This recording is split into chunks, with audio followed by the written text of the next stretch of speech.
假作真時真亦假，無為有處有還無。鐵馬金樽空流水，人生不過一夢乎。今天啊，咱們來聊聊夢。夢誰都會做，俗話說得好，有情須有夢。您要是從來沒做過夢，那可能是因為啊，我沾枕頭就着，呼呼的。没心没肺的人，睡眠质量都高。当然，除此以外啊，也有可能是做了夢，醒过来您就不记得了。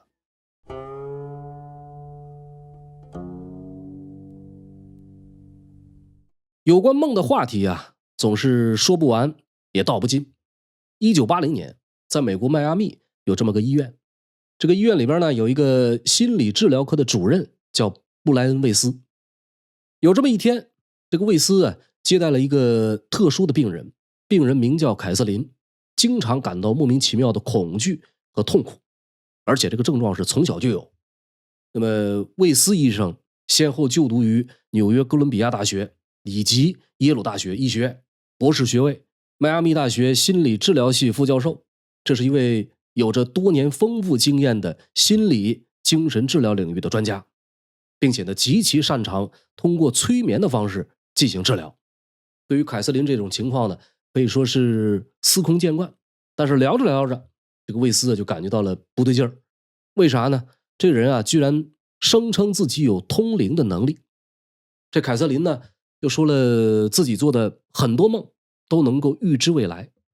家人們一聽啊，以為他是精神不正常。你別說家人不正常，搁誰他也是覺得挺離譜。這凱瑟琳啊，就把他的父親以及其他家人帶到賽馬場，當着他們的面挑出每次都能贏的那個賽馬，結果一買一個準兒，一家人感到十分不可思議。但是凱瑟琳呢，覺悟很高，贏錢以後選擇把這種意外之財全部送給街頭的窮人們。其實要單說這個夢有預知能力，也並不是什麼邪乎事兒。現代心理學上啊，有個專有名詞，就叫預知夢。我們在生活中啊，常常有這樣的經歷，在現實中呢發生的某件事兒，總感覺似曾相識，就好像在哪兒見過，甚至發生過似的。這就是預知夢的一種，因為它跟我們大腦裡的這個海馬體有關，所以心理學上呢也叫海馬效應。海馬體的主要作用是記憶的儲存和轉換，它儲存了很多的記憶片段，不僅包括白天經歷過真實的片段，還有晚上睡覺時候大腦想象的片段。那麼簡單理解呢，就是我們睡着了以後，我們的大腦還在忙活，這些記憶片段啊，往往很模糊。當你在現實中碰見某一個相似的場景出現，資訊重合的時候，哪怕是很小的一部分，大腦也會告訴你說，哎，這件事是你夢裡見過的啊。這種簡單的預知夢啊，其實是一種幻覺。隨着現代科學的發展，已經不是什麼神神秘秘的事情了。但是還有一些預知夢是當前科学沒法解釋的，比如凱瑟琳這種直接能預測未來事件的結果，就很難用現有的知識來解釋。那麼隨着治療的深入，魏斯博士的世界再次被刷新。这个凱瑟琳說呢，自己從小到大就嚴重缺乏安全感，比如怕黑，怕坐飛機，經常做噩夢，睡覺只能睡到衣櫃裡邊，甚至不敢吃藥，因為怕卡到喉嚨。最奇怪的是啊，他特別的怕水。這個魏斯一聽呢，合計着這人是不是小時候有過什麼跟水有關的可怕經歷，造成了精神創傷呢？於是呢，這個魏斯就使用了催眠療法，引導病人在深度催眠的狀態下說出那些潛藏在大腦深處的記憶。你別說，這一問啊，果然發現了端倪。原來這個凱瑟琳呢，在5歲的時候曾被人推下游泳池，她在被催眠的狀態下呀，生動講述了當時的情景，還在診療室咳嗽起來，就像真的嗆水了一樣。魏斯心想啊，找到了這個原因，症狀應該能好轉了吧？沒成想，1個禮拜以後，這個凱瑟琳告訴魏斯說什麼也沒有改進。這就奇怪了，難不成還有什麼別的原因？魏斯啊，由此對凱瑟琳進行了第2次催眠。這不催不知道，一催嚇一跳。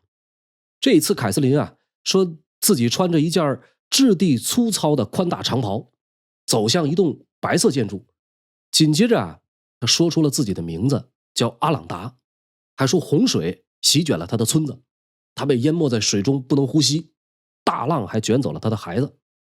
那么这個魏斯啊，是越聽越摸不着頭腦，就問他當時是什麼年代，他毫不遲疑地說公元前1863年。好家伙，3000多年前。魏斯驚訝的是目瞪口呆，甚至胃裡隱隱作痛。但是看這個凱瑟琳啊，把每個細節都講得那麼清楚，完全不像是假的。那麼經過這一次治療，凱瑟琳的症狀呢開始好轉，她的氣色也更好了。但是魏斯可就不淡定了，一位長時間接受現代科學訓練教育的心理精神領域的權威專家，以他的知識背景，對這種情況完全一無所知。魏斯在此後又連續多次通過催眠為凱瑟琳進行治療，甚至叫來同樣受過良好心理治療訓練的妻子協助他。結果呢，越做這心裡越沒底。凱瑟琳不僅能夠纖毫畢現地描述自己的前世、前前世、前前前世的不同經歷，還聲稱自己活了86次。這回魏斯啊被徹底顛覆了，但是不信又不行，因為他所描述的前世記憶啊，跟他自己現實做的夢驚人的一致。比如說有一次，凱瑟琳說自己夢見一條魚的紅鰭落在他的手掌心。那麼催眠以後呢，一問，原來有一世呢，他是一個水手，經歷過海戰，那個紅魚鰭其實是火藥融化的金屬濺落在前世的他的手上。1988年，魏斯把凱瑟琳的治療經過寫成了一本書，就叫《前世今生》。一經出版，就迅速引起轟動，風靡全球。這本書中啊，所講的更多的其實是有關輪迴的內容。很巧合的是呢，書中和佛教的某些認知還完全一致。這是另外一個話題，如果大家感興趣啊，可以給我留言，看大家想了解的程度，我們可以單獨的開一期，詳細聊聊前世今生、善惡輪迴。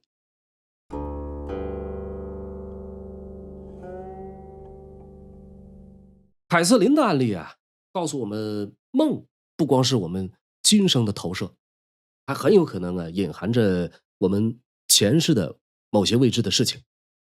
正因為夢啊，包含了如此豐富的複雜的資訊，古往今來對夢的解釋層出不窮。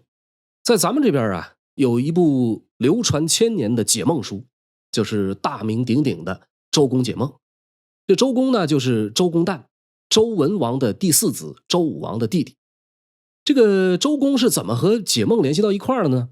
有一種說法是孔子是周公的頭號迷弟，經常夢見周公，老了以後做夢少了，還很傷感的感嘆說：“甚矣，吾衰也！久矣，吾不復夢見周公。”華夏文明啊，長期以來都是儒家文化主導的，那麼久而久之呢，這個周公也就跟夢扯上了關係。那麼周公到底有沒有專門寫過一本解夢書呢？這個就得打一個大大的問號了。現在流傳各個版本的周公解夢啊，大部分是後人整理加工的，他們大多啊都有一個底本，這個底本呢就是敦煌出土的周公解夢書。可惜的是呢，由於眾所周知的歷史原因，原本的殘卷啊散落在法國巴黎圖書館、英國倫敦博物館、俄羅斯聖彼得堡東方特藏等等世界各處。據學者考證，這個周公解夢書呢，應當是三國時期的占卜師托名周公所作。周公解夢啊，根据做夢夢見的各種事物，將夢分成27類，每一種夢境呢都有對應的徵兆。你比方說，跟天地日月有關的，天門開，貴人見引；天光照身，疾病危；日月初出，家道昌；日月昏暗，孕婦急。跟身體面目有關的，頭痛發落皆凶事；面生黑瘡，主子凶；手足膿血，出大疾；屎尿污人，大吉亨。跟飛禽走獸有關的，燕飛入懷，妻生子；燕子至，有遠客來；虎狼不動，見官吉；豺狼惡狗，有盜賊。您大概也看得出來啊，這個周公解夢書的主要目的是判斷吉凶，說是解夢，不如說是占卜。其實在古時候呢，解夢文化就是從原始巫術中分化出來的。最早的解夢記載就在商周时期的甲骨卜辞中。夢这個東西啊，其實人人都會做，所以周公解夢在民間一直影響很大，直到今天仍然在發揮作用。東方有周公解夢，其實西方專門研究夢境的更是大有人在。最有名的莫過於夢的解析，這是奧地利心理學家弗洛伊德的代表作。周公解夢啊，主要解釋各種各樣的夢境具體代表了什麼意思，而夢的解析呢，則是在分析這些夢境到底是怎麼產生的。那麼弗洛伊德是怎麼解釋夢的呢？簡單來說啊，就5個字兒：願望的實現。比如夢見自己在喝很大一碗水，往往呢，可能是因為你在睡覺前吃了很鹹的東西，夢滿足了你解渴的願望。再比如說呢，一個年輕的母親因為孩子生病需要照顧，很久都沒有參加社交活動，這個時候呢，他做了一個夢，夢見兒子痊癒了，而自己在開心的參加聚會。這個弗洛伊德認為呢，這是他內心慾望的投射。那有人問了，不對呀，我有時候做夢不僅沒有滿足願望，反而背道而馳。弗洛伊德認為呢，這照樣是願望的實現，只不過是以相反的形式實現的。這個弗洛伊德啊，舉了個例子，說一個男人啊，夢見自己的哥哥笑話他，還賣掉了他的商場經營權。原因呢，是他小時候經常折磨他的哥哥，所以哥哥在夢裡的行為呢，只是對他現實中的行為的一種懲罰。再比方說呢，有人做夢夢見被鞭打、被折磨，那只是滿足了你內心深處的受虐傾向，只是你自己啊沒有察覺到，或者是不願意承認而已。人在現實生活中啊，有很多難以察覺、難以啟齒的願望，隱藏在你的潛意識裡。他們要想進入意識中，往往要採取偽裝的形態，來逃避精神上的道德倫理審查，所以才出現了夢跟願望看起來不一樣的情況。那麼偽裝的方法呢，有很多，包括凝縮、移置、潤飾等等表現。在夢中呢，就是各種各樣的象徵。現實中有些願望呢，可能是難以說出口的。到了夢裡邊以後呢，弗洛伊德認為啊，夢見游泳、樓梯、索要表示性愛，像木棍、樹幹、雨傘、刀、匕首這些長長的物體代表男性生殖器，箱子、皮箱、爐子等中空的東西代表女性的子宮。弗洛伊德解夢的思路啊，跟中國傳統解夢的方式區別是很大的，所以在解釋具體的夢境上也和周公解夢有所不同。比如關於裸體的夢，周公解夢說婦人赤身主大吉，露體無衣主大利，與裸人談主疾病。而弗洛伊德呢，則認為這是剩餘慾望的體現，對某種制度的否定，或者是暴露癖的傾向。周公解夢啊，說夢見棺材預示您啊要升官發財了。弗洛伊德呢說您想太多，純粹是因為你怕死。弗洛伊德對夢的解析啊，可以說是劃時代的，但是多少呢也有點不靠譜，尤其是泛性論的傾向。甭管你說啥，就是3個字：性壓抑。好嘛，和这人類的盡頭就是那點事兒。東西方釋夢最大的不同啊，在於我們的祖先釋夢大多是為了揭示未來會發生的事情，以便於提前做好準備，未雨綢繆，包括生辰八字、九宮風水之類，對於民眾有一定的實用性，同時呢也很功利。西方的釋夢更多的呢是為了研究心理以及生理。如果本着提倡科學的角度，似乎是西方的做法啊更值得推崇。但是科学本身啊，猶如宇宙一般沒有盡頭，我們不得不承認很多東西科學無法解釋，今天的理論完全會被明天的發現所推翻。所以呢，不要急於否認祖先們的智慧。周公解夢是迷信，夢的解析是科學，這種說法還是太過於絕對，太過於武斷了。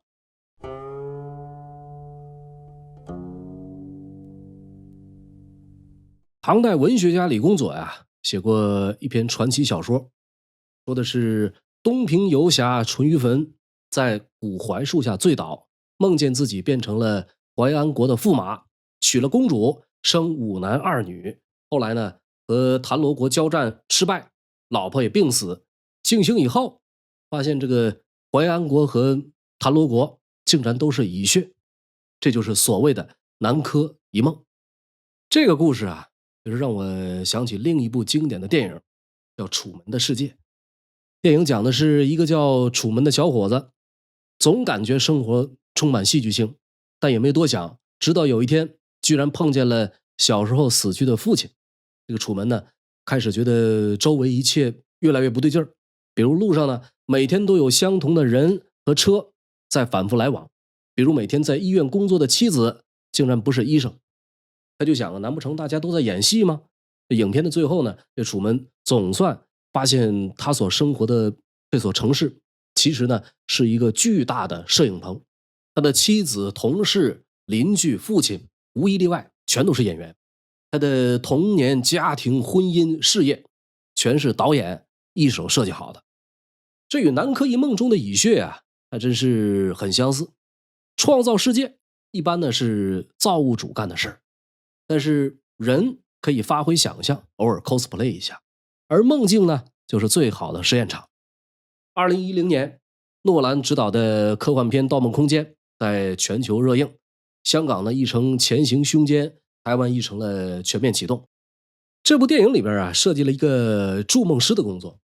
顧名思義，這個築夢師的任務呢，就是設計和建構夢境，配合萊昂納多扮演的盜夢師進行商業竊密。在築夢師打造的夢中啊，一切皆有可能發生，什麼街道捲起、樓房折疊、引力消失等等奇觀，是五花八門、天花亂墜，而且呢，還能造出多層夢境。這個築夢啊，用更通俗的話講，就是控制自己的夢。那麼人到底能不能控制自己的夢呢？理論上是可以的，前提是必須讓自己在做夢的時候保持清醒的狀態。也就是說呢，您必須得意識到自己正在做夢。這種夢呢，在心理學上有個名字叫清醒夢。在清醒夢裡，你可以上天入地，天馬行空。所以有人會通過刻意訓練來做清醒夢，來從事一些創造性的工作。那麼怎麼樣訓練才能控制自己的夢呢？斯坦福大學精神心理學教授斯坦芬拉伯格就提出过一种办法，叫5步控夢法。第一步，入睡的时候設置一個5小時的鬧鐘，讓自己在睡眠的快速眼動期被叫醒。第二步，努力記住醒來之前做的夢，最好呢是拿筆記下來。第三步，躺下，在腦中植入信念，告訴自己這是在做夢。第四步呢，想象你自己回到了醒來前的那個夢裡，尋找做夢時的細節與感受。第5步，重複第3步和第4步，直到睡着。經過這樣反覆多次的訓練，就有可能可以控制自己的夢境了。據說發明了交流電系統的特斯拉、諾貝爾物理學獎獲得者費曼都是控夢高手。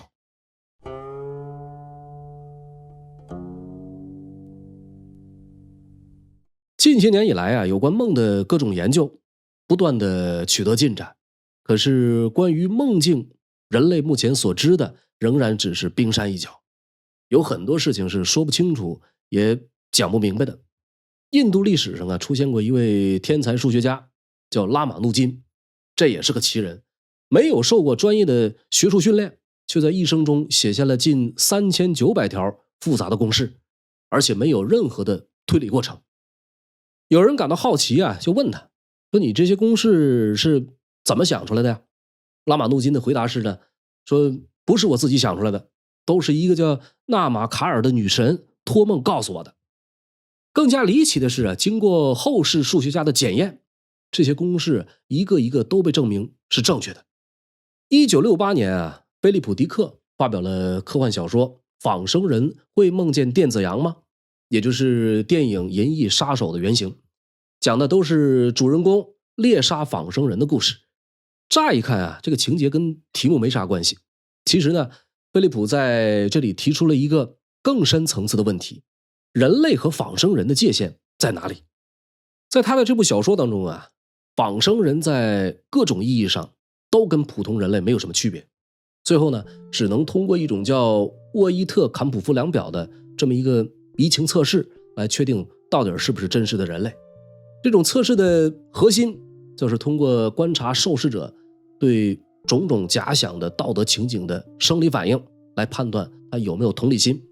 比如讓你想象看見龍蝦被廚師扔進開水裡的情景，然後記下你的瞳孔變化、毛細血管的反應等等指標，看這些指標呢是否反映了你對龍蝦的同情。也就是說，菲利普認為啊，人和仿生人之間的根本區別就在於有沒有移情能力。人會夢見自己養的羊，因為對寵物有感情，但是仿生人呢就不會夢見羊。在人眼中，一隻模仿的再像的仿生羊也比不上真實的羊，但在仿生人眼中呢，羊和電子羊沒什麼區別。這樣一說啊，您大概也就明白了，人之所以做夢，是因為人有情有義。隨着 AI 技術的發展，也許有一天啊，咱們真的會面臨這樣的道德困境。如何捍衛人的底線和尊嚴，值得所有人思考。或許對於人類的未來，更重要的問題不是仿生人會不會做夢，而是我們如何確定自己到底是不是仿生人。感謝您收看《烽火照東南》，如果喜歡我的節目，歡迎訂閱我的頻道並打開小鈴鐺。本期節目到此結束，我們下一期不見不散。